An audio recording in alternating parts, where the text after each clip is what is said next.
What's up, YouTube world? It's your boy J Dub, the number one comment on YouTube, and I'm back with another review. Today, I will be reviewing Love and Marriage Huntsville. This is season 4, episode 3. And before I get started, for those who are new to my channel, I do detailed reviews of reality shows. I may not hit every single scene, but I pick out different details that stick out to me, and maybe pick out some details that you may not have noticed. So, as the number one commenter, that's what I'm here for. That's what I live for. I need those comments. I don't need the likes. I don't need the subscription. If you rocking with your boy J Dub, you'll do that anyway. But the comments I got to have. This is what I do it for. I could just be on anybody else's channel making comments. This is the people's channel. You're not normally a commenter. This is the place for you to get your comment legs going. Meaning you can just start off with something light, but all comments are welcome here. Long, short.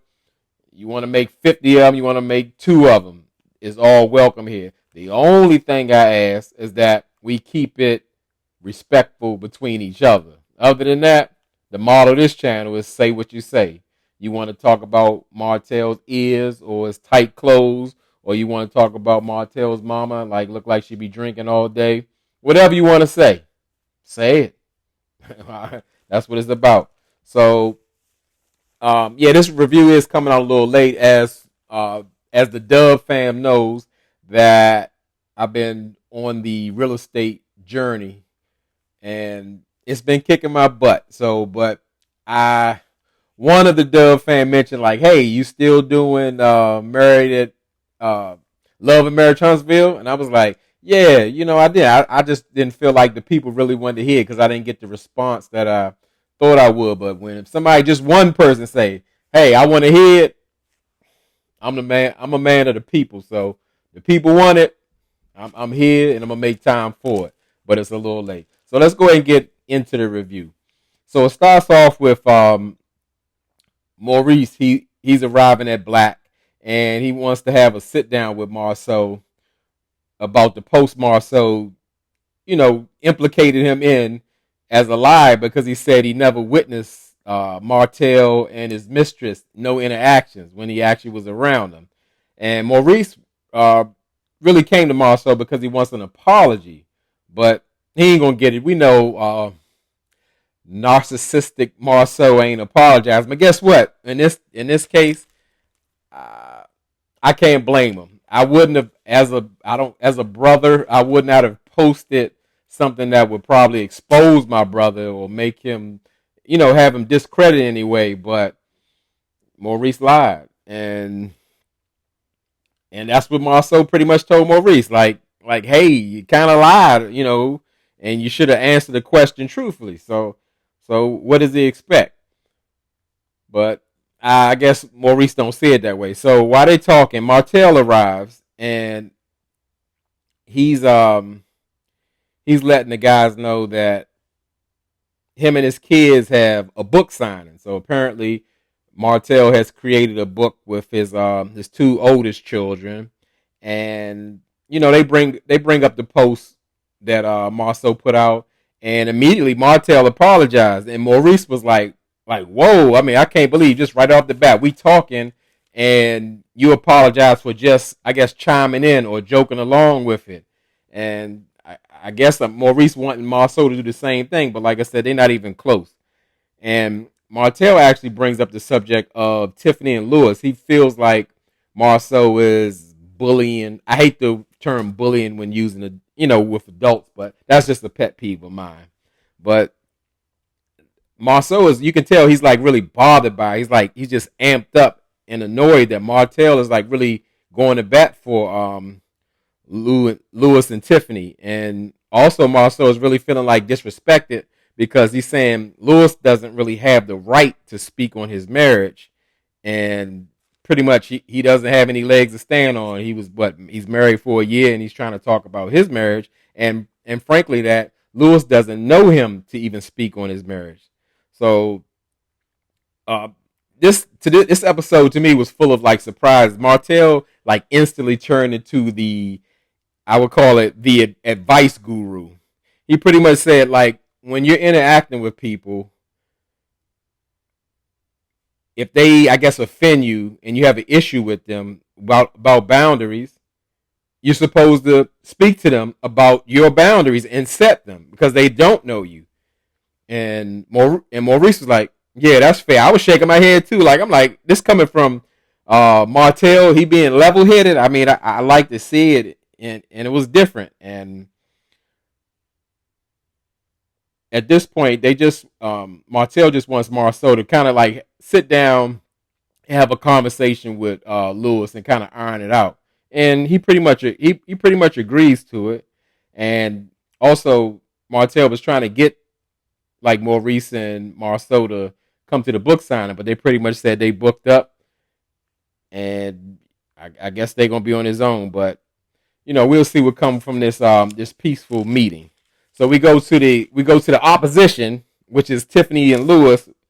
We see them at home, and Tiffany is, you know, telling Lewis about the pajama party that she had went to with over at Mel's house, and how she was like really kind of mending things with Kimmy, but it kind of went left after. I mean, while they were about to close it up, because Stormy came over and seemed like she kind of restirred the pot all over again, and tensions like got back hot again. So Tiffany, Tiffany was talking to Lewis and just wondering like what's going on with like how aggressive Marceau was at the reunion, and they didn't really understand like where all the heat was coming from about like him not being able to, I guess, give advice about his marriage.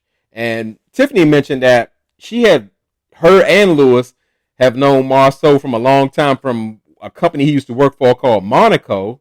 And like, what's the problem? Like, you don't know us, or you acting like we're brand new to the show and brand new in your lives. And immediate Lewis that got really upset. Like he looked like like he blacked out moment. He was like a look in his eyes. And from how Tiffany reacted, Jada Pinkett Smith could have took some notes from this. She pretty much saw the situation, how upset Lewis got. She was calming him down, reassuring him, and saying like, "Hey, it's me. You don't have to go this or get that intense with me." And Lewis apologized because he had that crazy look in his eyes because he got the cussing and getting aggressive, kind of projecting his anger that he got for Marceau. And I like that. That's what it looks like when a wife wants the best for you. She doesn't want you to get so upset. She wants to keep you calm. She don't want you to get crazy and start talking violent and all that kind of stuff.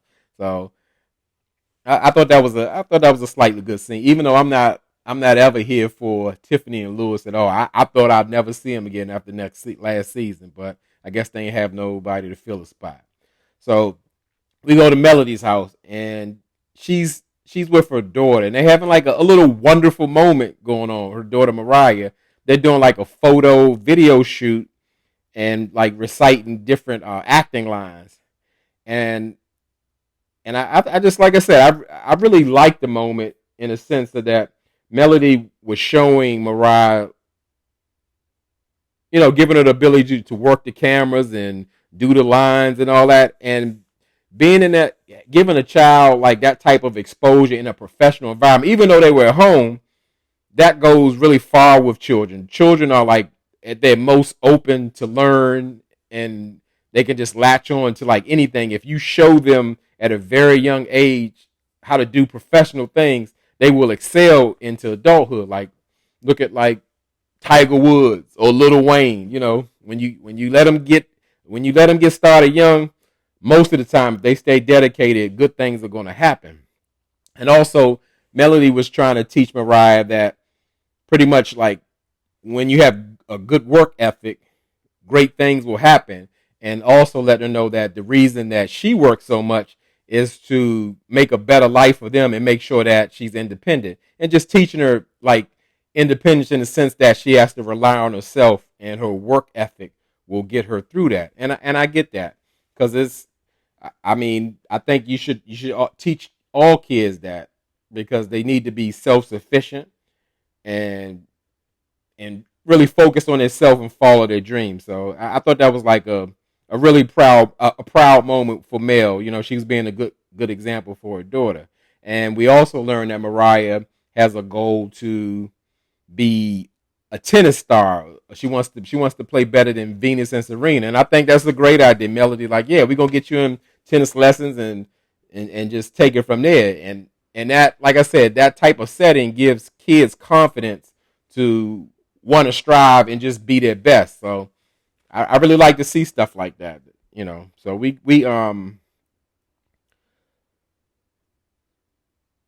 so we see baby boy go over to his mama house, aka Martell.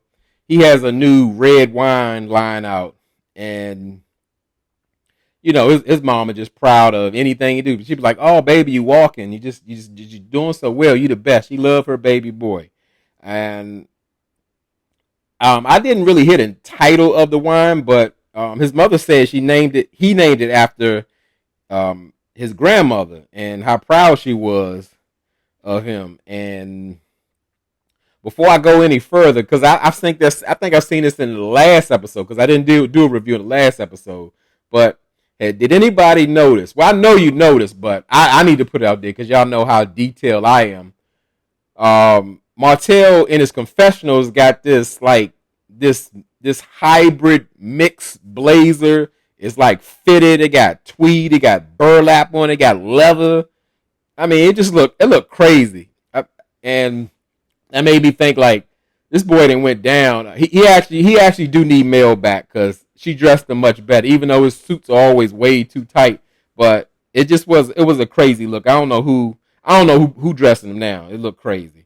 So Martell was pretty much just letting his mother taste the wine, and she was sure hitting up the wine real hard. She didn't even have patience, but he did remind her like, "Hey, I know you know I told you about the book signing with the kids and all that. I need you to come over. I need your help." And you know, and she like, "Yeah, baby. You know, if I said I'm gonna do it, I'm gonna do it." So he invited Mama to the book signing and all that, and he also mentioned that he had he was Martell was concerned about this wasn't his week to get his kids, but he let Mel know that this is something important and and the kids need to come and see that. So I could kind of feel that this drama's getting build up like something ain't right, because I really never can take what Martell says at face value. It's always one side. You always got to check the other source because it gets kind of it gets kind of sketchy.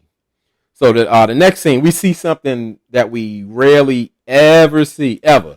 We got, I don't even remember seeing it, but we got Marceau.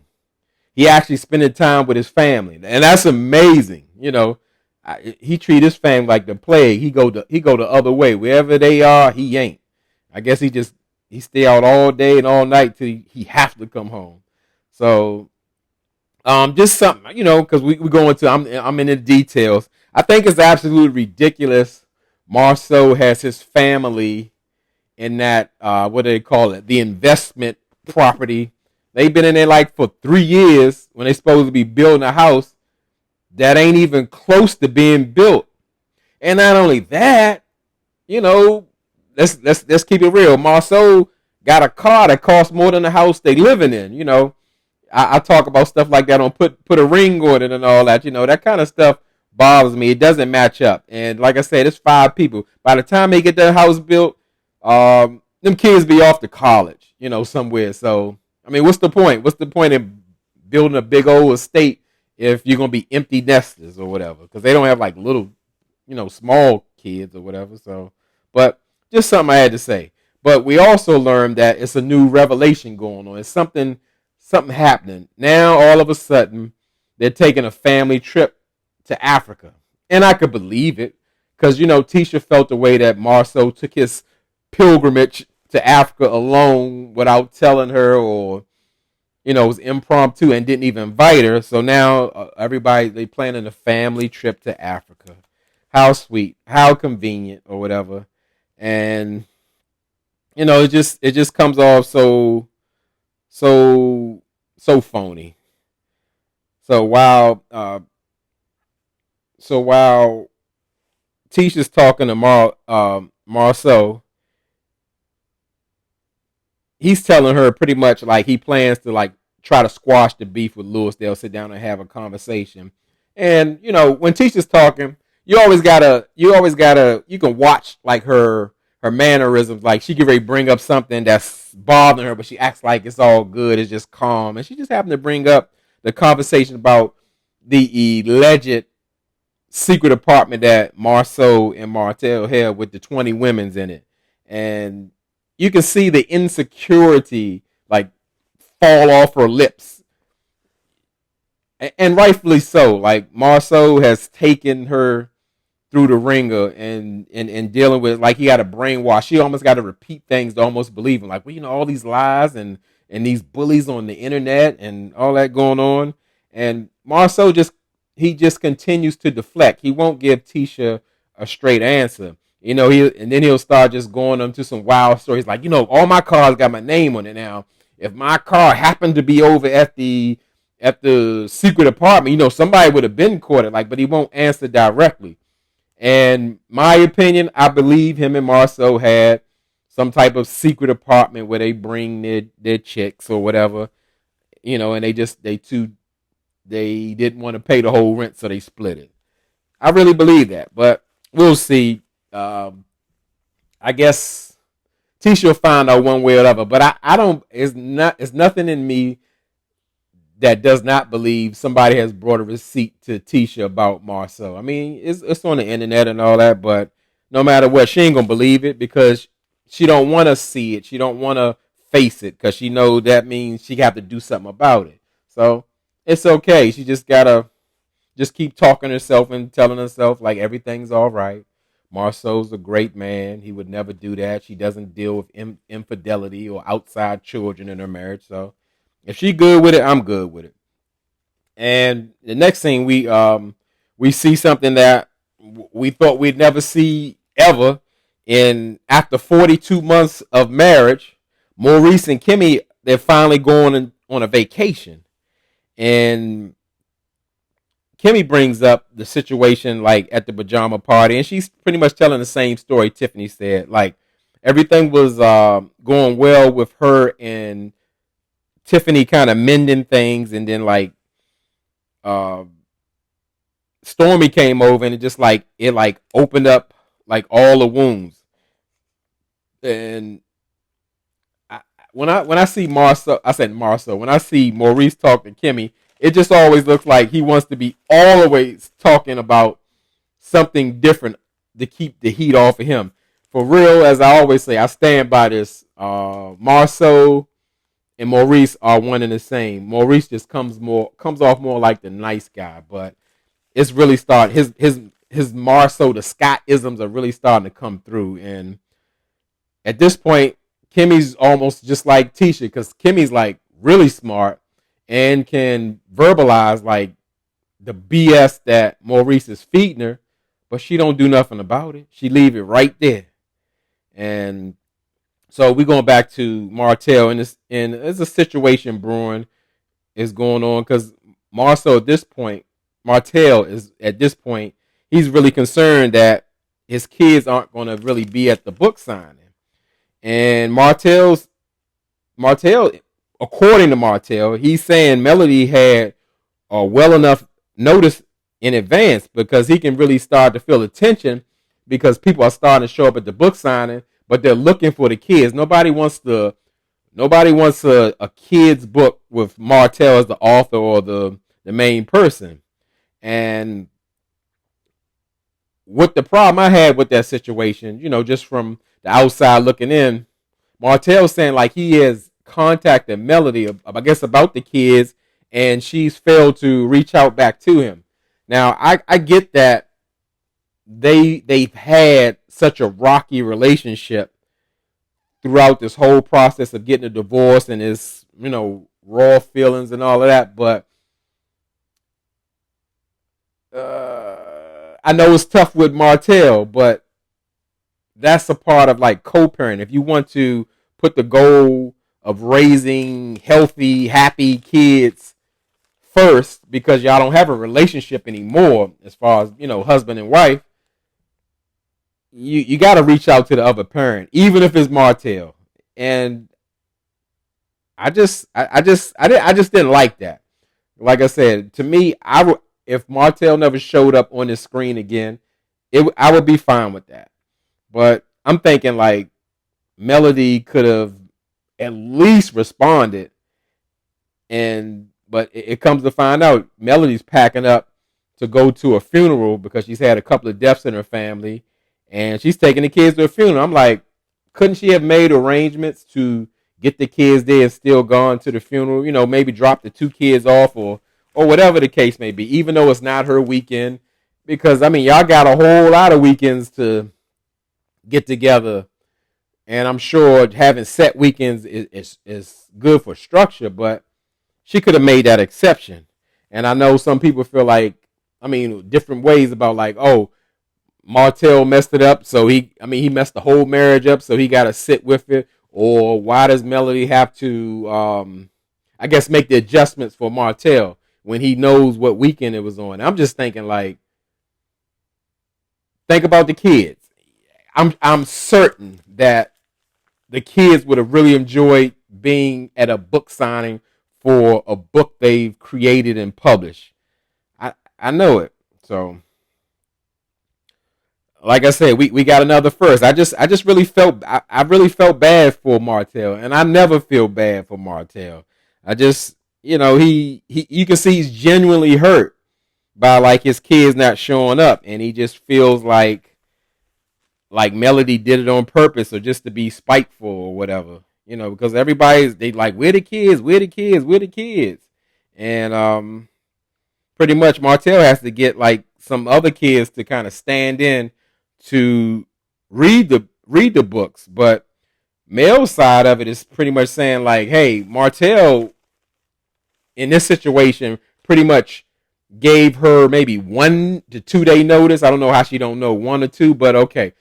Very short notice, and it almost came off like he's telling her what he's going to do. And it was an email, but I guess he said he couldn't reach her, so maybe that was the only way that he could do so. But she said he just mentioned the kids going to have their hair done or whatever the case may be, and for the book signing. So I'm not so sure that Martell is giving us the whole story or how he handled it, because he's kind of painting a picture, but Melody's telling a different story.